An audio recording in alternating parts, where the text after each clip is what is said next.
Indonesia pada masa Orde Baru yang berlangsung dari tahun 1967 sampai tahun 1998. Lahirnya Orde Baru ini tidak terlepas dari berbagai krisis politik, ekonomi, sosial yang dialami Indonesia pada masa demokrasi terpimpin. Ada beberapa peristiwa yang menyebabkan lahirnya Orde Baru. Yang pertama, ada peristiwa G30S PKI yang dilatar belakangi dengan ketidakstabilan politik pada masa demokrasi terpimpin, konsep Nasakom, dan konflik dengan TNI Angkatan Darat yang anti-PKI. Dalam peristiwa berdarah ini, terdapat 7 tokoh penting TNI Angkatan Darat yang dibunuh oleh PKI dan dimasukkan ke dalam satu lubang sumur di daerah Lubak Buaya, Jakarta.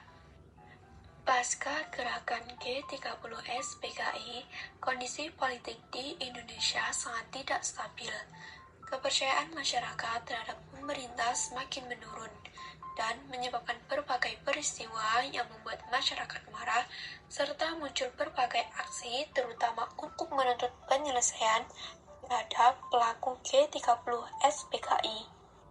Kemudian ada Tridura atau Tritundunan Rakyat yang berisi pembubaran PKI, bersihkan kabinet dari unsur G30S PKI, dan turunkan harga. Tujuan dari gerakan tersebut yaitu supaya aktivasi mahasiswa Indonesia bisa menggalang aksi, salah satunya melancarkan demonstrasi menuntut pembubaran Partai Komunis Indonesia atau PKI. Yang ketiga yaitu Super Semar atau Surat Perintah 11 Maret yang berisi pemberian mandat kepada Soeharto sebagai Panglima Angkatan Darat untuk memulihkan kondisi politik dan kewibawaan pemerintah. Keluarnya Super Semar ini dianggap sebagai tonggak lahirnya masa Orde Baru. Tindakan Soeharto setelah menerima mandat Super Semar yang pertama, membubarkan dan melarang PKI beserta organisasi masanya. Kedua, dikeluarkannya keputusan Presiden nomor 5 pada tanggal 18 Maret tahun 1966. Sejak mengemban mandat Super Semar, nama legend Soeharto semakin populer. Kondisi ini berakibat munculnya dualisme kepemimpinan nasional. Adanya dualisme kepemimpinan nasional ini menimbulkan pertentangan politik dalam masyarakat, di mana muncul pendukung Soekarno dan pendukung Soeharto.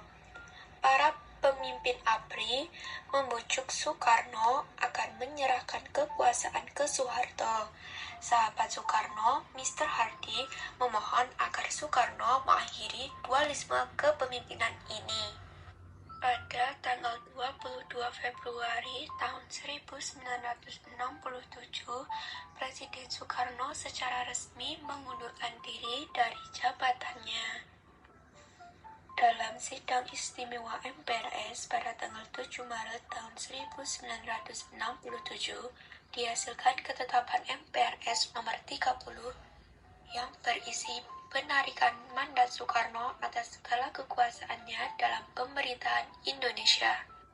MPRS kemudian mengangkat Soeharto sebagai presiden pada tanggal 12 Maret tahun 1967 yang kemudian menandai dimulainya periode Orde Baru di Indonesia.